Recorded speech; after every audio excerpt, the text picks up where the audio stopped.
The restaurant chain with the highest AUVs in the industry might surprise you. Hello, and welcome to The Week in Restaurants. I'm Joe Guszkowski, Senior Editor with Restaurant Business. I'm here with Executive Editor Lisa Jennings.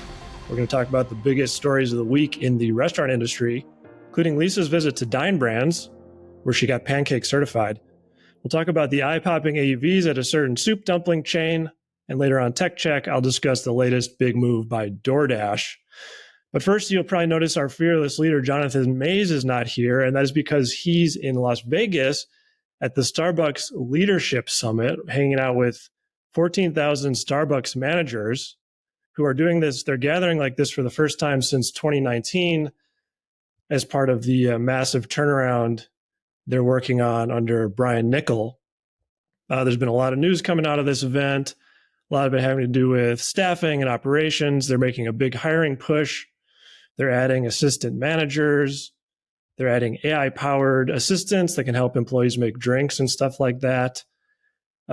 Lisa, what do you think about all this stuff that Brian Niccol is doing, and do you think it will work? Well, I think it's really smart to really go drill down into the store level and get some feedback from managers about what is needed, what the stores, what's working, what's not working, and it kind of calls to mind what Kevin Hochman did with Chili's when he was looking at that brand. He went out on tour and visited restaurants and spoke to people about little things that can really make a big difference operationally, like the way the number of French fries on a plate were perceived and that sort of thing. And I think that really helped them figure out what they needed to address operationally, which, you could really make the argument has contributed to the success that they saw last year and have continued to see in casual dining. But this is your brand. So what do you think about that? Yeah, I mean, I think, it sounds like what Starbucks is doing is this, they're calling it the starting five. And they're basically introducing new initiatives into just 5 restaurants at a time, and then keeping in touch with those employees, those store level employees, about how it's going, which seems like a very, in some ways, small way to approach something that you're going to eventually be rolling out across 11,000 restaurants, but also a great place to start and really understand how it's working with the rank and file and all the little nuances and intricacies that you can't possibly foresee from your headquarters in Seattle. Right. Yeah. I mean, it's very hard. It's a giant company, as we know. And, this Starbucks it seems like they've gone through cycles over the years. What's interesting is that there are a lot of news reports that have shown that Howard Schultz is really happy to hear what Brian Niccol is doing and really sees this kind of getting back to basics push as the right way to go, which, he's not leading the company anymore, but it's always good to know what Howard thinks on these things. So it'll be really interesting to see how this translates, how this trickles down to changes at Starbucks, and they do need change. So, it'll be interesting to watch. Yeah. Yeah, the big thing that sounds like they want to do is this, they're calling it back to Starbucks, and they want to make their coffee houses, which is what they're calling them now, nice, welcoming places where you can go and spend a few hours. With seats. With seats. They're putting seats back in that they took out. Back. But it's such a pivot from the sort of coffee factories that they've become, just churning out drinks for people who are ordering on an app. Do you think that that's the right approach here, to try and make this an experiential thing again? Well, this kind of fits more broadly with what it seems like a lot of companies are really thinking about their in-store experience again. I mean, after the pandemic, everybody went off premise, and that was a huge, push to build those sales through off-premise channels. Now I'm just hearing so many companies, and Starbucks is a great example of, they're really trying to push that in-store experience again. And, in fact, I was just I was invited out to visit the Dine Brands headquarters here in Pasadena. I'm here. This is your company. You cover casual dining, Joe, but I was in town, and so had the opportunity to go out there. Also, I wanted to hear more about Fuzzy's, which is their fast casual brand. And the news, and I want to talk to you about the dual branding thing with that Dine Brands is doing. But the news about Fuzzies is that they're it's fast casual brand, but they're really creeping into full service dining. They call it fast casual plus. They're trying to carve out kind of a new blurred line here, a new space, because Fuzzies have bars, and so they're on Monday they're opening a new Fuzzies in Houston that will be called Fuzzies Tacos and Margs, as in margaritas. And it's table service. You go and you sit down, you order from taco tenders, and there's a real emphasis on the bar. They've got a whole bunch of new, versions, variations, unique variations of margaritas. And these are real margaritas, not, they're using actual spirits and other cocktails. And they're going to be really leaning in. They're trying to make people sit and stay, putting TVs in so they'd watch a game together, friends having drinks, and making it much less like a fast casual brand. And the president and CMO, Patrick Kirk, really feels like fast casual has kind of missed an opportunity with beverage sales. Fuzzies is already at 20%. They think they can get that higher. They've just launched happy hours, for example. So it's kind of an interesting idea. But again, it's back to that in-store experience. But fast casual is doing so well. I mean, why get out of that segment? It's funny. I asked them that, and they, they agreed that fast casual is doing well, but they really are looking for a point of differentiation, and especially, as a taco brand up against, people don't necessarily see it as that different from the Chipotle, the bowl brands of the world, and I think they're looking for a way. It's a sales driver. It's it's something that I think is maybe more familiar to the franchisees that they, the whole. Remember back in the day before Dine Brands bought Fuzzies, we were all wondering which fast casual brand the company would buy. They talked about it for years before they actually, pulled the trigger. And then, it seemed to make sense to have a fast casual brand as an alternative in the portfolio, something that the IHOP and Applebee's franchisees could add. So it's kind of interesting that they're making this move, but this is what they feel is needed right now for the brand. And they've upgraded the menu. I tried some of the food, and it was, I have to say, it was great. It was really good. Mm-hmm. They're also, of course, working on Applebee's and IHOP, and they've got this dual branded concept, which I know you've written about quite a bit, Joe. And so what's interesting about that is that you've got, by the end of this year, there'll be about maybe 12 to 15 domestic. They've just got the one open now in Texas. And then internationally, they'll have up to 40. And they really see this as something that will innovate, that will bring some new news to what is going on with Applebee's and IHOP. And the franchisees seem really high on it. And it's really interesting because it gives Applebee, the franchisees that want to get out, it gives them an opportunity to sell, and it gives franchisees that want to add to their portfolio an opportunity to add something that's really kind of very new. It's almost a different concept with the mashup of the two brands together. Yeah. I mean, both Applebee's and IHOP have been trying to get back to unit growth for years. And I think they finally landed on this as maybe the way that they can do it, that they can get franchisees excited again about opening restaurants. And the big pitch is, these dual branded concepts generate more revenue because there's two brands and you cover all 3 day parts and you can order from both sides of the menu, et cetera. And I get that. And it sounds like they're seeing, they're out in the wild now. So they're getting these results. My question is about sort of the operations of these restaurants. Every brand is talking about simplifying, and this would seem to add more complexities to, running a restaurant. Did they have anything to say about that, or what'd you learn there? They did. John Payton, he talked about how an IHOP menu has about 110 items. Applebee's has about 110, and this dual brand also has about 110. So it's really focusing on the core, the best top sellers from each brand, but also there are some unique mashed up dishes that are specific to the dual brand. And other than the training for the back of the house, you have to teach the menu, both menus.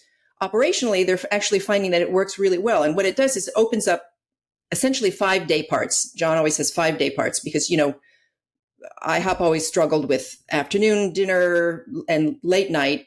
And Applebee's, of course, didn't have breakfast and had struggled with lunch.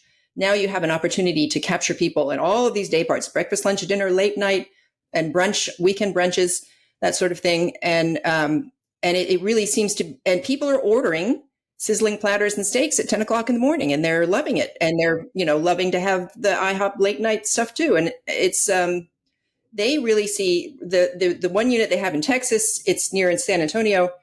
I think it was a $1.8 million IHOP that after the conversion now is looking at over 5 million in annual sales, which is a considerable increase with, it's basically the same size restaurant.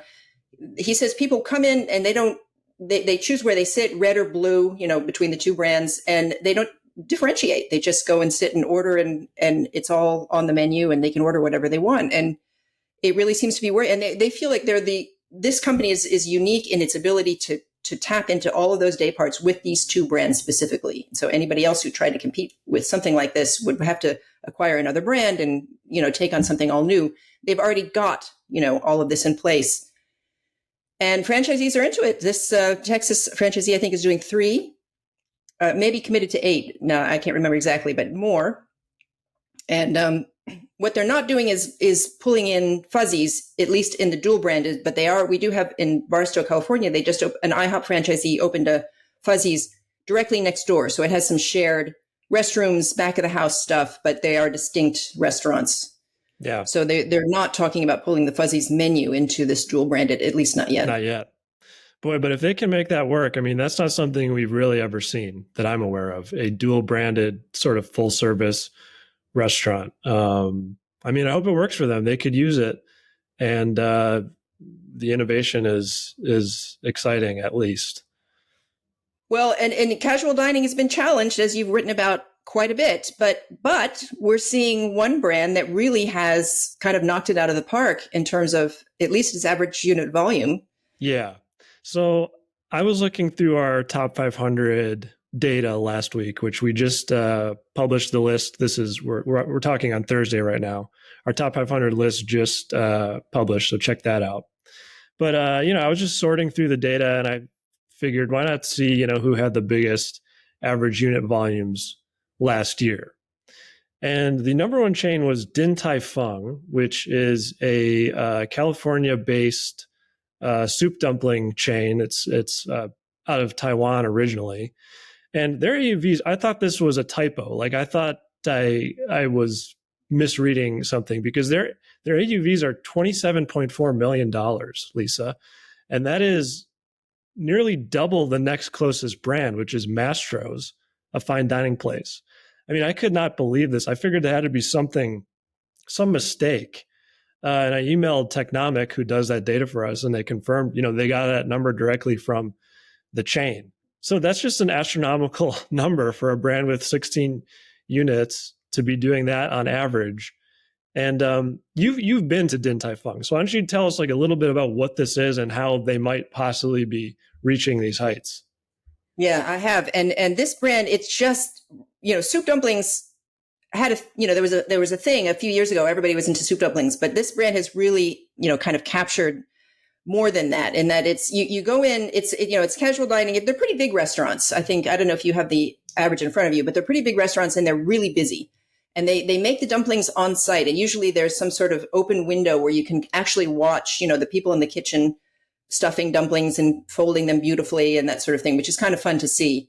And soup dumplings are definitely the focus of the menu, but there's lots of other stuff. So it's really an Asian brand more broadly. And they have a great bar program. So the restaurants are pretty and there's a great vibe to it. And people just love these. The ones here are in malls. That's not so unusual for Los Angeles because, we're kind of a mall area, but they're lifestyle brand malls, And so to try to get a reservation is very difficult at these places. And sadly, it's also a brand that I've used to see quite often by the third party, reservation sellers, but I don't know if they've corrected that problem, but it's hard to get in. And, if you go walk in, you're going to have to wait for a while to get a seat or sit at the bar or something like that. But people just love Din Tai Fung. It's, the food is good.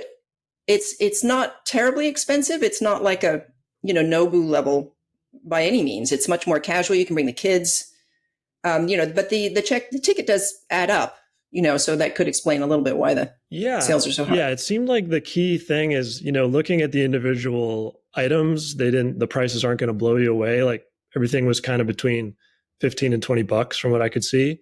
But maybe the idea is you order a few things and everyone at the table shares. And so ultimately the Technomic had their average check at $55, that's more than your average casual dining visit. And if you're going with a group, which it seems to sort of encourage group dining, you can sort of see how they get to that big number. Right. Yeah. Yeah. That's how they do it. And I think probably bar sales, I would guess they do pretty well there. Yeah. Well, it looks like they're set to continue growing in the U.S. They named their first ever CEOs for North America, which you reported, and they're opening locations. So definitely a brand to watch out for in the coming years. It's good to see some growth in casual dining. All right. Well, great talking to you, Lisa. Coming up next, you'll hear from me again on Tech Check, discussing DoorDash's big move for its advertising business. And first, you'll hear from one of our advertisers, courtesy of Spoons. Keep up with what's happening in the restaurant industry with Restaurant Daily. I'm NRN Managing Editor Leanne Zinsmeister. I'm RB Managing Editor Heather Lally. We bring you a specific look of what's happening in the restaurant world from brands like McDonald's, single unit mom and pop shops, and hot button issues like inflation, tariffs, and more. Start your day right with the Restaurant Daily podcast every weekday on Apple Podcasts, Spotify, YouTube, or wherever you get your podcasts. And be sure to subscribe to never miss an episode. Hello, and welcome to Tech Check, where I, Joe Guszkowski, talk really fast about one big topic in restaurant tech. This week, another big move by DoorDash. The delivery company acquired Symbiosis, an ad tech firm, to help expand its fast-growing advertising business. Currently, that business involves DoorDash selling ads to restaurants for promotions or premium placement on the DoorDash app. With Symbiosis, it will also be able to sell ads in other places like Google and TikTok. DoorDash says this new capability will help restaurants grow their business even more, on DoorDash, of course. These off-site ads will direct back to a restaurant's DoorDash ordering page, or in the future, their website, assuming they use DoorDash's ordering software. The move solidifies DoorDash as a potential major growth partner for restaurants, but it also makes the company a bigger conductor of online restaurant traffic. If DoorDash can now put ads everywhere, on restaurants' dime, what will that mean for everyone else jockeying for eyeballs online? It could be a setback for restaurants' recent progress on first-party ordering. and that should do it for This Week in Restaurants. This was edited by Spoons, as always, with artwork by Nico Hines. You can find this on Spotify or wherever you find your podcasts. I'm Lisa Jennings. I'm executive editor of Restaurant Business, and thanks for joining.